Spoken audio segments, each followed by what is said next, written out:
प्रधान जी, प्रधान जी, तुम्हारी ये हिम्मत? छोड़ इसका हाथ। मैं कहता हूं हाथ छोड़। यह हाथ छोड़ने के लिए नहीं पकड़ा है प्रधान जी। अब हमारी बात सुनिए। मैं आपकी बहुत इज्जत करता हूं, वेरी वेरी रेस्पेक्ट। हम दोनों एक दूसरे से बहुत प्यार करते हैं, ये आप अच्छी तरह से जानते हैं। इसकी शादी किसी और के साथ करके हम दोनों पर जुल्म मत कीजिए, यह हमारी विनती है आपसे। हम चाहते तो कहीं भाग सकते थे, चुपचाप शादी कर सकते थे, लेकिन ये अच्छी बात नहीं है, वेरी वेरी बैड। कुछ ही दिनों में मैं इससे ब्याह करके इज्जत के साथ इस घर से ले जाऊंगा। तब तक देविका इस घर में मेरी अमानत की तरह रहेगी।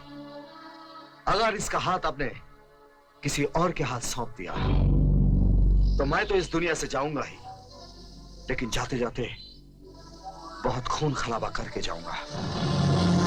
यही बात बताने के लिए आया था। Very very good bye. जाओ।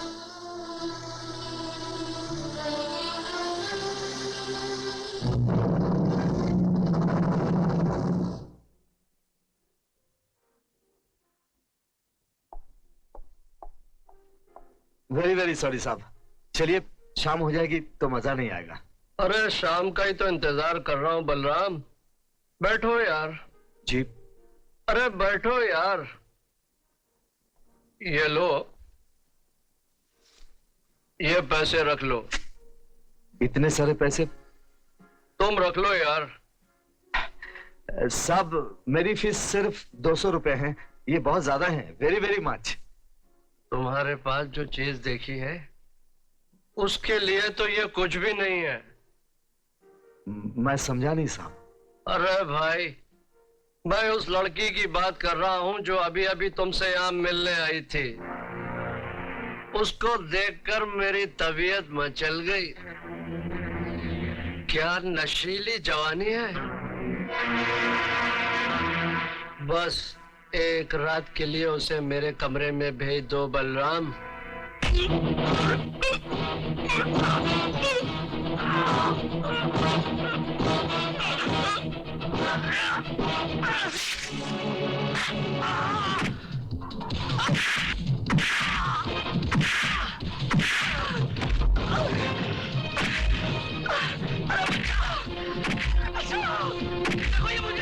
मुझे मार डाले।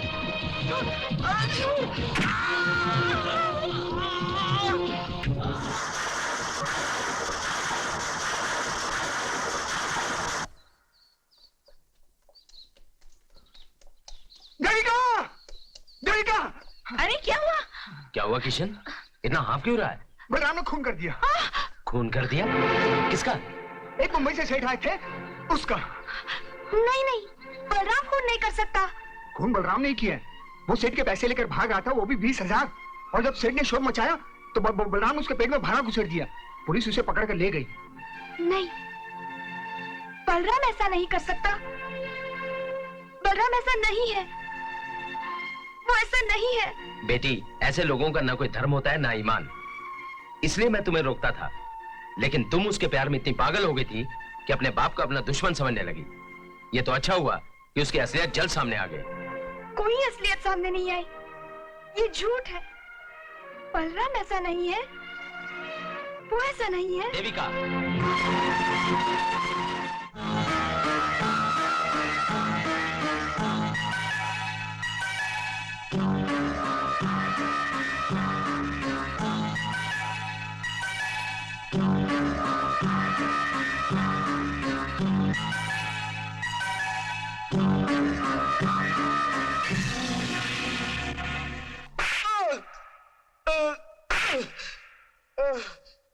सेठ से रुपए लूट के भाग रहा था। ये सब झूठ है साहब। तो क्या ये भी झूठ है कि बाद में तुमने उस सेठ का खून कर दिया? मैंने किसी का खून नहीं किया, किसी का खून नहीं। देखते हैं कब तक कबूल नहीं करेगा तू। जब तक कबूल नहीं कर ले इसकी धुलाई करते रहो। मैं अभी आया। सब ठीक है ना? हाँ, सब ठीक है। जी जी, बल्लू साहब आप? बलराम, हमने तुम्हारी जमानत दे दी है। साहब, हमने किसी का खून नहीं किया। हम जानता हूं बलराम, अच्छी तरह से जानता हूं। किसी को जिंदगी देने वाला किसी की जिंदगी ले नहीं सकता है। तुम्हें पहचानने में दुनिया भूल कर सकती है, पुलिस भूल कर सकती है, लेकिन बजरंग पांडे भूल नहीं कर सकता है। अरे हम तो आदमी को देखते उसकी नस्ल पहचान लेता हूं। अरे भैया बलराम, अगर हमको पहले से मालूम होता तो 8 दिन नहीं लगते, 2 ही मिनट में छुड़वा लेते। जीजा जी आओ। नहीं साहब, मैं पहले देविका से मिलना चाहता हूँ। हाँ जरूर जरूर, आओ, आओ। चलिए घर चल के बताते हैं।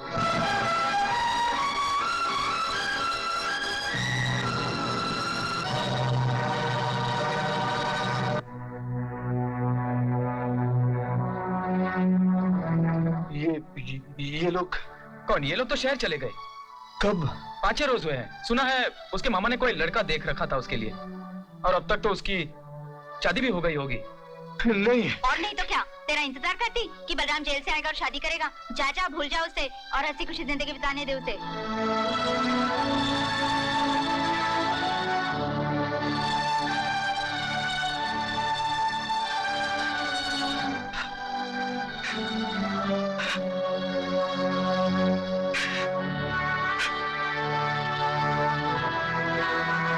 टाइगर का आंख में आंसू अच्छा नहीं लगता है। अगर मुझे मालूम होता देविका चली गई तो आपको जमानत नहीं देने देता साहब।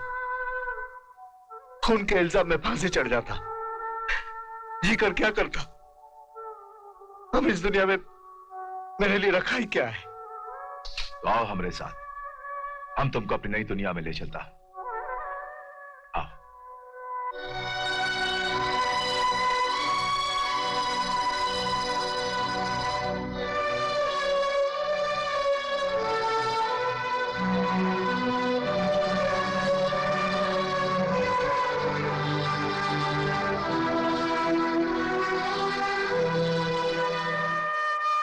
वो ताला आज भी मेरी आंखों के सामने घूम रहा है। मुझे लगा जैसे उस गरीब टूरिस्ट गाइड के अरमान, उसकी जिंदगी, उसकी मोहब्बत को कैद करके हमेशा के लिए ताला लगा दिया गया।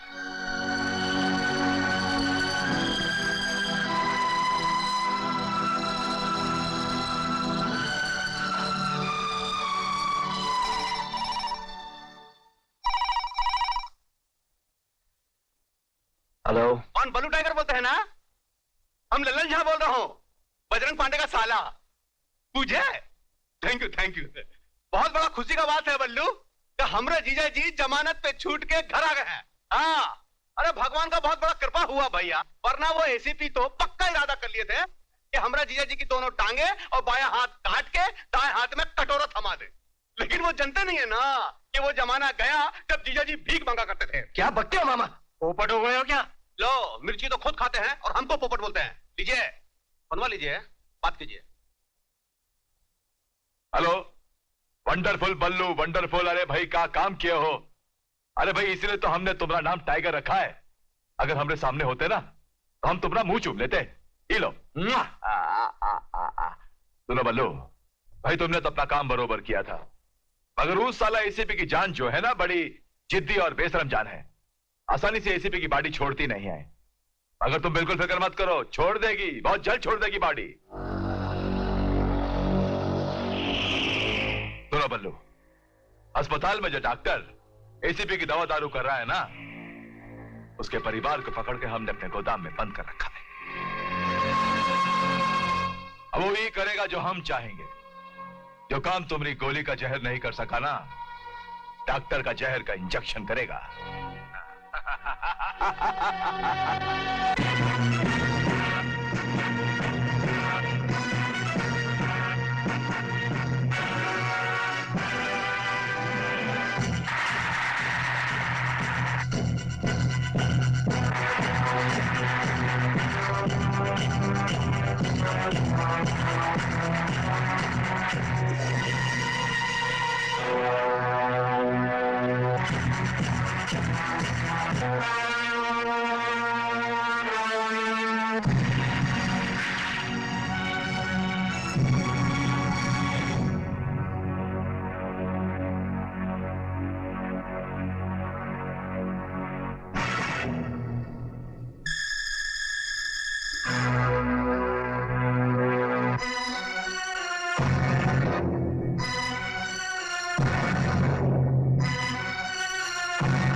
अगर मैंने इसे नहीं मारा तो वो लोग मेरे बीवी बच्चों को मार डालेंगे। तुम्हारे बीवी बच्चों को कुछ नहीं होगा, लेकिन अगर इसे कुछ हो गया ना तो पूरे हॉस्पिटल को मैं आग लगा दूंगा।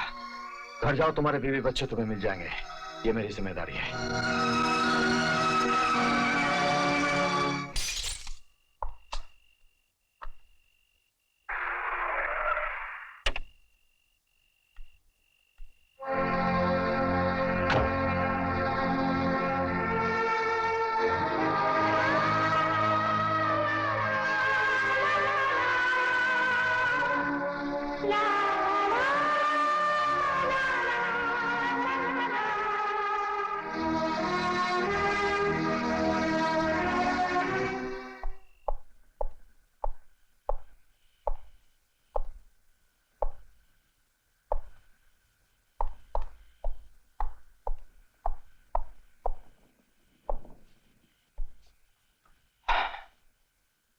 ले जा इसे, ले जा।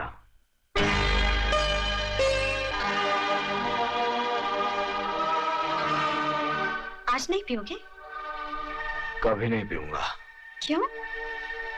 पहले गम भुलाने के लिए पीता था, लेकिन आज जो खुशी मिली है उसे पीकर भुलाना नहीं चाहता।